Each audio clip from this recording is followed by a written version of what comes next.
নমস্কার সকল দর্শক বন্ধুদের আরও একটা নতুন ভিডিওতে অনেক অনেক স্বাগত।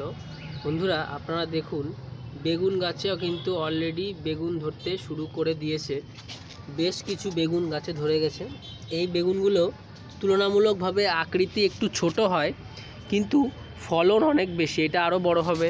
এই পাশে রয়েছে এবং এই পাশে একটা বড় সাইজের বেগুনও আছে। আপনারা দেখুন এই বেগুনগুলো এরকম সাইজের হয়ে থাকে এবং প্রচুর পরিমাণে ফলন হয়। প্রতিটা ডালে দেখুন ফল হয়েছে। এইখানে এই দেখুন ফুলগুলো ঝরে গেছে, ফুল ঝরে এই যে নতুন করে ফল আসছে, প্রচুর পরিমাণে হবে। আপনারা খুব সহজেই টবে এরকম জাতীয় গাছ করতে পারেন। আমার কিন্তু গাছগুলো সবই 10 ইঞ্চি সাইজের টবের মধ্যে লাগানো এবং প্রতিটা গাছে আমি বর্তমানে দেখতে পাচ্ছি বেশ কিছু ফলন কিন্তু আসতে শুরু করে দিয়েছে।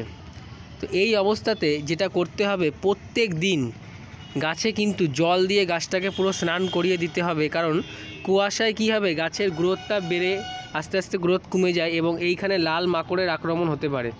এর পাশাপাশি সপ্তাহে অন্তত একদিন করে যে কোনো একটা পেস্টিসাইড, বিশেষ করে বেগুন গাছে আপনারা কিন্তু ইউজ করতে পারেন। কারণ বেগুন গাছে এত পরিমাণে পোকা লাগে এবং এত পরিমাণে রোগ পোকা হয় যে বেগুন গাছ করা অনেক সময় দুঃসাধ্য হয়ে পড়ে।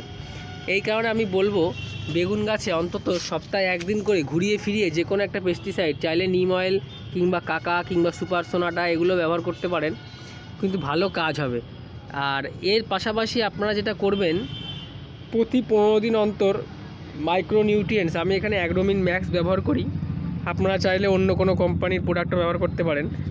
সেটা প্রতি লিটার জলে মোটামুটি বেশি না 2 গ্রাম অল্প পরিমাণ নিয়ে গুলে প্রতিটা গাছে স্নান করিয়ে দেবেন সুন্দর করে।